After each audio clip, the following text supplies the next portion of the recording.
Friends, త్వరలో VRO మరియు forest beat officer notification రాబోతుంది. దానికి సంబంధించి ఎలా ప్రిపేర్ అవ్వాలనేది మనం సిరీస్ లాగా చేస్తున్నాం. ఇందులో భాగంగా ఆల్రెడీ 2 పార్ట్స్ నేను చేశాను ఎలా ప్రిపేర్ అవ్వాలనేది. అదోసారి చూడండి, డిస్క్రిప్షన్లో లింక్స్ ఉంటాయి. ఇప్పుడు వచ్చేసరికి థర్డ్ పార్ట్లో మనం మిగిలిన టాపిక్స్ గురించి చూద్దాం. వీఆర్ఓ మరియు ఫారెస్ట్ బీట్ ఆఫీసర్కి మాక్సిమం జీకే అనేది కామన్గానే ఉంటుందండి. 2 పేపర్స్ ఉండొచ్చు మాక్సిమం. జీకే ఒకటి, అర్థమెటిక్ ఆర్ ప్యూర్ మ్యాథ్స్ ఉండొచ్చు. వీఆర్ఓకి ఇదివరకు పెట్టినప్పుడు ఓన్లీ 1 పేపరే ఉండేది, కానీ ప్రజెంట్ 2 పేపర్స్ తీసుకొచ్చే అవకాశం ఉంటుంది.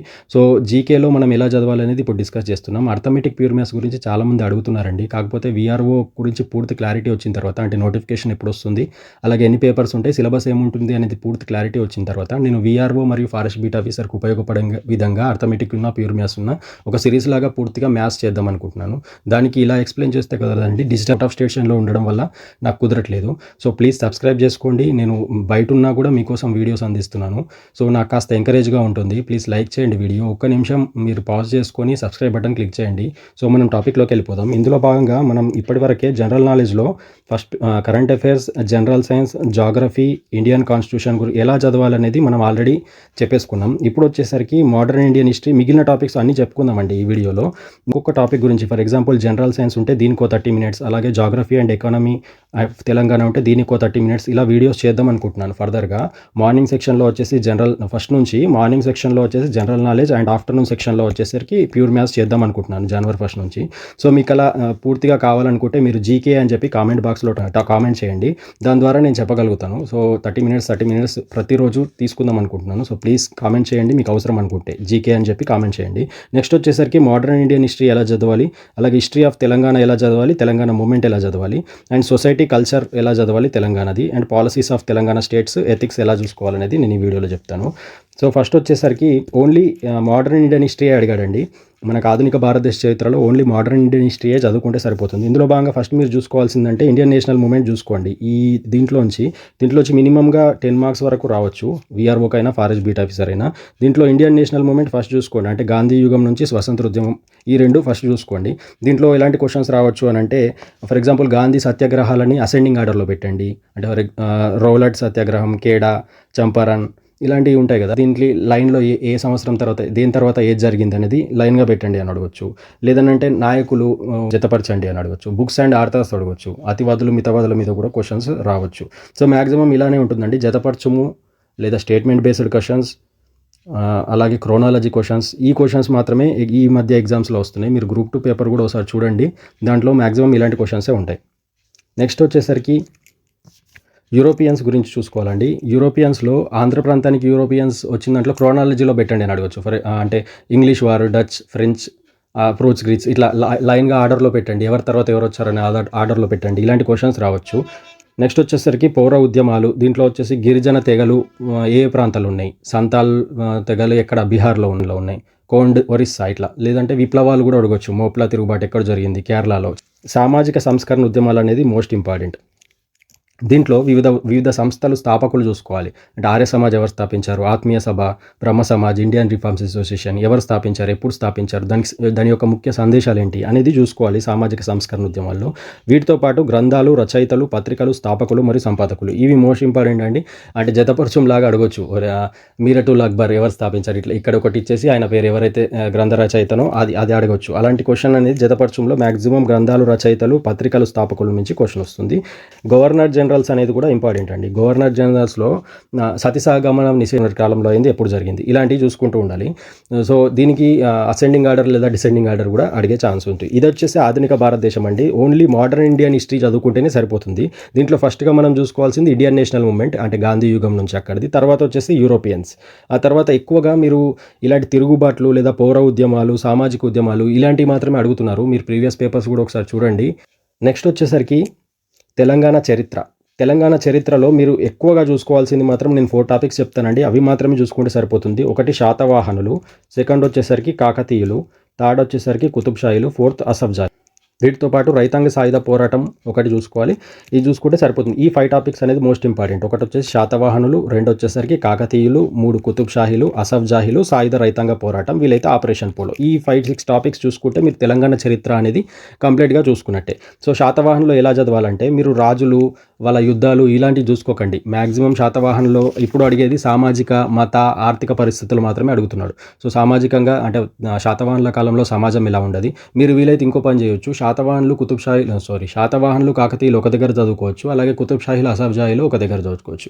శాతవాహనుల యొక్క సమాజం ఎలా ఉండేది, ఆ కాలంలో స్త్రీ పాత్ర ఎలా ఉండేది అలా చూసుకోవాలి. ఆర్థిక పరిస్థితులు ఎలా ఉండేవి, మత పరిస్థితులు ఎలా ఉండాలి, ఆ కాలంలో ఎలాంటి శాసనాలు తీసుకొచ్చారు, ఆ కాలంలో కట్టడాలు ఏంటి, వాస్తు శైలి ఎలా ఉండేది, వాళ్ళ కాలంలో ముఖ్యంగా వచ్చేసి సాహిత్యం చూసుకోవాలి. ఆ కాలంలో సాహిత్యం ఎలా ఉండేది అలా. ఇప్పుడు కాకతీయులు ఫర్ ఎగ్జాంపుల్ కాకతీయుల కాలంలో సమాజం గురించి ఈ క్రింది వానిలో ఏ గ్రంథం తెలుపుతుంది, ఆ గ్రంథాన్ని ఎవరు రాశారని అడగవచ్చు. ఫర్ ఎగ్జాంపుల్ క్రీడా విరామం అనే గ్రంథం సమాజం గురించి చెప్తుంది, కాకతీయుల సమాజం గురించి. ఇది ఎవరు రాశారు అని అడిగే ఛాన్స్ ఉంటుంది. సో చిత్రలేఖనం ఫర్ ఎగ్జాంపుల్ ఇంకోటి రామప్ప దేవాలయం అనేది ఉంది. రామప్ప దేవాలయం గోడలపై ఎలాంటి చిత్రాలు ఉండేవి అలా అడగవచ్చు. పద్మాక్షి ఆలయం ఎవరు నిర్మించారు అడగవచ్చు. దాని శైలి ఏంటి అని అడగవచ్చు. ఇండో ఇస్లామిక్ శైలి ఇలా. అంటే మీరు పూర్తిగా చూసుకోవాల్సింది సామాజిక, మత, ఆర్థిక పరిస్థితులు. వీటితో పాటు శాసనాలు చూసుకోవాలి. ఏ శాసనాలు ఇప్పుడు పరిపాలన మరియు మంత్రిమండలి, శాతవాహనుల యొక్క పరిపాలన మరియు మంత్రిమండలి గురించి ఏ శాసనం చెప్తుంది, జునాగఢ్ శాసనం. ఇలా చూసుకోవాలి. చూసుకోవాల్సింది కాకతీయులు మరియు శాతవాహనుల్లో వాళ్ళ యొక్క సామాజిక, మత, ఆర్థిక పరిస్థితులు మరియు శాసనాలు, వారి కట్టడాలు, వాస్తుశైలి ఎలా ఉండేది, వాళ్ళ సాహిత్యం. ఇవి చూసుకుంటే సరిపోతుంది. ఇది కాకతీయులు అండ్ శాతవాహనులు కంప్లీట్ అయిపోతుంది.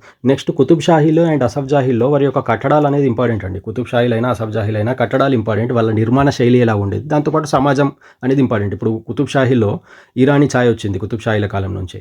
అలాగే బిర్యానీ వచ్చింది కుతుబ్ షాహీల కాలం నుంచే. సో ఇలాంటి వాళ్ళ నుంచి ఇక్కడికి ఎలా వచ్చాయి అనేది మనకు ట్రాన్స్ఫర్మేషన్ ఎలా అయింది అనేది మనం కుతుబ్ షాహీల్లో వాళ్ళ కట్టడాలతో పాటు ఇవి చూసుకోవాలి. దీంట్లో అసఫ్ జాహీలో వచ్చేసి పరిపాలన ఇంపార్టెంట్ అండి. ఇప్పటి వరకు మనం ఇక్కడ రాజుల గురించి ఎక్కువ చదవద్దని చెప్పాను, కాకపోతే అసఫ్ జాహీలో చదవాలి. For example Nizam state road transport ఎవరు స్థాపించారు, ఎప్పుడు స్థాపించారు, అలాగే సాలార్జంగ్ సంస్కరణలు ఎవరి కాలంలో అమ్మాయి, అలాంటి మనం చూసుకోవాల్సి ఉంటుంది. ఇది ఎక్కువ ఇంపార్టెంట్. కుతుబ్ షాహీలు, అసఫ్ జాహీల నుంచి 3-4 మార్క్స్ ఇందులోంచే రావచ్చు. శాతవాహనులు, కాకతీయుల నుంచి 3-4 మార్క్స్ వస్తే కుతుబ్ షాహీలు, అసఫ్ జాహీల నుంచి 3-4 మార్క్స్ రావచ్చు. అండ్ తెలంగాణకు సంబంధించి కొన్ని పుస్తకాలు రాసినవి ఉంటాయి, అవి చూసుకోవాలి. రైతాంగ సాయుధ పోరాటం అనేది మోస్ట్ ఇంపార్టెంట్. దీంట్లో 1 మార్క్ అయితే మ్యాక్సిమం కంపల్సరీగా వస్తుంది. నెక్స్ట్ దీంట్లో ముఖ్యమైన వ్యక్తులు అనేది ఇంపార్టెంట్. దీంతో పాటు ఆపరేషన్ పోలో ఒకటి చూసుకోవాలి. సో ఇది వచ్చేసి తెలంగాణ చరిత్ర అండి. నేను పూర్తిగా చెప్పాను. శాతవాహనులు, కాకతీయులు, కుతుబ్ షాహీలు, అసఫ్ జాహీలు అండ్ సాయుధ రైతాంగ పోరాటం. ఈ 5 టాపిక్స్ మోస్ట్గా ఇంపార్టెంట్గా చూసుకుంటే మీరు 7-8 మార్క్స్ ఈజీగా స్కోర్ చేసుకోవచ్చు తెలంగాణ చరిత్ర నుంచి. నెక్స్ట్ తెలంగాణ ఉద్యమం అనేది ఇంపార్టెంట్. ఉద్యమం అంటే మనం గ్రూప్ 2 లెవెల్లో ఆ లెవెల్లో చదవాల్సిన అవసరం లేదు. ఒక క్రోనాలజీ ఆర్డర్లో చూసుకోవాలి. సో సరిపోతుంది. ఓన్లీ ఇంపార్టెంట్ చూసుకుంటే సరిపోతుంది. మీకు ఇంట్రెస్ట్ ఉంటే పూర్తిగా ఇదివరకు చదువు ఉంటే మీకు ఉద్యమం అనేది ఈజీగానే అనిపిస్తుంది.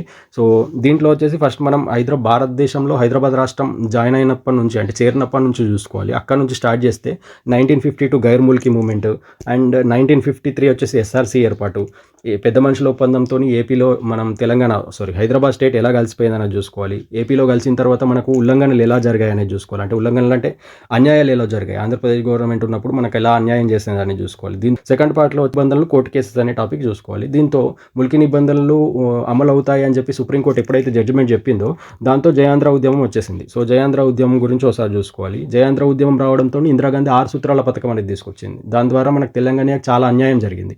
6 సూత్రాల పథకం ద్వారా జరిగిన అన్యాయాలు ఏంటి అనేది చూసుకోవాలి. అది ఎలా ఇంప్లిమెంటేషన్ గురి కాలేదనేది చూసుకోవాలి. ఇంప్లిమెంటేషన్ గురి కాకపోవడంతో ఎన్టీఆర్ గవర్నమెంట్ 610 జీవో తీసుకొచ్చింది. సో 610 జీవో వల్ల 610 జీవో అని అమలు అయిందా అది చూసుకోవాలి. తర్వాత 610 జీవో సరిగా అమలు కావట్లేదని గిర్గాని కమిటీ తీసుకొచ్చారు చంద్రబాబు నాయుడు, అదోసారి చూసుకోవాలి. సో ఇది అనేది సెకండ్ పార్ట్ అండి. సో ఈ పూర్తిగా ఇది మొత్తం చూసుకుంటే మనకు 2-3 మార్క్స్ అనేది వస్తాయి. సో మీరు బేసిక్గా పిఎన్ఆర్ సార్ బుక్ తీసుకోండి, మీకు షార్ట్ కట్ వేలో నీట్గా అర్థమయ్యేటట్టు ఉంటుంది. మీరు ఇప్పుడు వి ప్రకాష్ బుక్ కానీ అంత తెలుగు అకాడమీ బుక్ కానీ అవి చదివే బదులు పిఎన్ఆర్ బుక్ అనేది బెస్ట్ ఫర్ మూమెంట్ అండ్ ఇక్కడ మనం చూసుకున్నాం కదా మూమెంట్ అండ్ తెలంగాణ చరిత్ర అండ్ దీంతోపాటు తెలంగాణ కల్చర్ కూడా, ఈ 3 పార్ట్స్ పిఎన్ఆర్ సార్ బుక్లోనే కవర్ అయింది. ఒకసారి అది చూడండి, మీకు నచ్చితేనే తీసుకోండి, లేదంటే తెలుగు అకాడమీ కూడా ఫాలో అవ్వచ్చు. నెక్స్ట్ దీంతోపాటు నక్సల్బరీ ఉద్యమం అనేది ఇంపార్టెంట్. నక్సల్బరీ కూడా చూసుకోవాలి. ఈ మధ్య గ్రూప్ 2లో నక్సల్బరీ నుంచి 2-3 మార్క్స్ వరకు అడిగాడు. తర్వాత వచ్చేసరికి తెలుగుదేశం పార్టీ, ఆ టైంలో అంటే ఎన్టీఆర్ టైంలో మనకు జరిగిన అన్యాయాలేంటి? ఇప్పుడు వీఆర్ఓకి ఎవరైతే ప్రిపేర్ అవుతున్నారో అది ఇంపార్టెంట్. ఎందుకంటే వీఆర్ఓ వ్యవస్థ అనేది ఎన్టీఆర్ గారే తీసుకొచ్చారు. సో, పటేల్ పట్వారీ వ్యవస్థను రద్దు చేసి వీఆర్ఓ వ్యవస్థను తీసుకొచ్చారు. సో, తెలుగుదేశం పార్టీ టైంలో మనకు చాలా అన్యాయాలు జరిగాయి. ఏమేమి అన్యాయాలు జరిగాయి? అన్యాయాలు జరగడంతోని 1990s టైంలో కొన్ని కొంతమంది మేధావులొచ్చేసి కొన్ని పార్టీలు స్థాపించారు. కొన్ని సంఘాలు స్థాపించారు. అవేమేం పార్టీలు స్థాపించారు?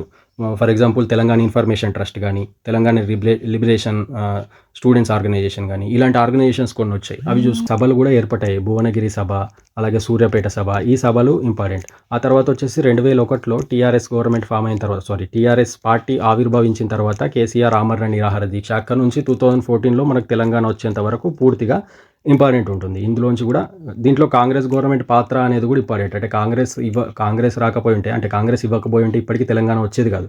తర్వాత ఏపీ రీఆర్గనైజేషన్ యాక్ట్ ఉంటుంది. అదోసారి చూసుకోవాలి. సో, టోటల్‌గా నేను చెప్పానండి. ఇందులో మోస్ట్ ఇంపార్టెన్స్ వచ్చేసి ముల్కీ ఉద్యమం ఒకటి, పెద్ద మనుషుల ఒప్పందం, దాని ఉల్లంఘనలు. దాంతోపాటు వివిధ కమిటీలు వచ్చినాయి. అవి సిఫార్సులు చూసుకోవాలి. కాలానుక్రమంగా అంటే 6 సూత్రాల పథకం, 5 సూత్రాల పథకం, 16 జీవో ఇలాంటివి చూసుకోవాలి. అండ్ 1969 మూవ్‌మెంట్ చూసుకోవాలి. ఉద్యమ కాలంలో ఏర్పడిన సాహిత్యం, సంస్కృతి గ్రంథాలు, అలాగే వచ్చేసరికి మలిదశ ఉద్యమం నుంచి తెలంగాణ ఆవిర్భావం వరకి పూర్తిగా ఇది చూసుకోవాలి. వీలైతే ఏపీ రీఆర్గనైజేషన్ యాక్ట్ కూడా మనం చూసుకుంటే తెలంగాణ మూవ్‌మెంట్ అనేది కంప్లీట్ అయిపోతుంది. దీంతోపాటు ఇదే మూవ్‌మెంట్‌లో మనం సంస్కృతి సాహిత్యం కూడా చదువుకుంటే సరిపోతుంది. అంటే తెలంగాణ పండుగలు చూసుకోవాలి, తెలంగాణ జాతరలు చూసుకోవాలి, తెలంగాణ మాండలికాలు చూసుకోవాలి, తెలంగాణలో ఏమేమి మాండలిక పదాలు ఉన్నాయి, తెలంగాణ సాహిత్యము గ్రంథాలు చూసుకోవాలి, గిరిజన నృత్యాలు చూసుకోవాలి. సో, ఇదనేది తెలంగాణ సంస్కృతి. తెలంగాణ సంస్కృతికి మనకు తెలంగాణ మీద అవేర్‌నెస్ ఉంటే మనం ఈజీగానే దీంట్లోంచి మార్క్స్ స్కోర్ చేసుకోవచ్చు. సో, థ్యాంక్ యూ అండి. Thank you for watching. మనం పూర్తిగా వీఆర్ఓకు అండ్ ఫారెస్ట్ బీట్ ఆఫీసర్‌కి సంబంధించి జనరల్ నాలెడ్జ్ అనేది పూర్తిగా ఎలా చదవాలనేది నేను చెప్పాను. అంటే మీకు ఈ వీడియో నచ్చుతుందని అనుకుంటున్నాను. సో, ప్లీజ్ లైక్ చేయండి. నెక్స్ట్ వచ్చేసరికి జనరల్ సైన్స్ ఎలా చదవాలి, జాగ్రఫీ ఎలా చదవాలి, ఎకానమీ ఎలా చదవాలి అనేది 30 మినిట్స్ వీడియో చేసుకుందాం. ప్రతి ఒక్క టాపిక్‌కి డీటెయిల్ ఎక్స్‌ప్లనేషన్ ఇస్తాను. సో, ఇలా కాకుండా ఇది కాస్త నాకు టైం ఉండకపోవడం వల్ల నేను స్పీడ్‌గా చెప్పేస్తున్నాను. కొంతమంది స్పీడ్ అవుతుందని కూడా అంటున్నారు. సో, ఏమనుకోకండి. అండ్ మీకు వచ్చేసరికి ప్రతి ఒక్కటి జాగ్రఫీ ఎలా చదవాలి, ఎకానమీ ఎలా చదవాలి, ప్రతి టాపిక్ టు టాపిక్ నేను పూర్తి డీటెయిల్‌గా ఎక్స్‌ప్లెయిన్ చేస్తాను. So, thank you for watching. Next pure maths కూడా మనం ఫస్ట్ నుంచి డిస్కస్ చేసుకుందాం. వీఆర్ఓ నోటిఫికేషన్ గురించి కాస్త క్లారిటీ వస్తుందేమో అని వెయిట్ చేస్తున్నాను. సో, మీకు ఎవరికైనా అలా కావాలనుకుంటే మీరు జీకే అని చెప్పి మీరు కామెంట్ బాక్స్‌లో కామెంట్ చేయండి. Thank you for watching. Please subscribe చేసుకోండి. ఇలాంటి వీడియోస్ మరిన్ని కావాలంటే లైక్ చేయండి. Thank you. జై హింద్.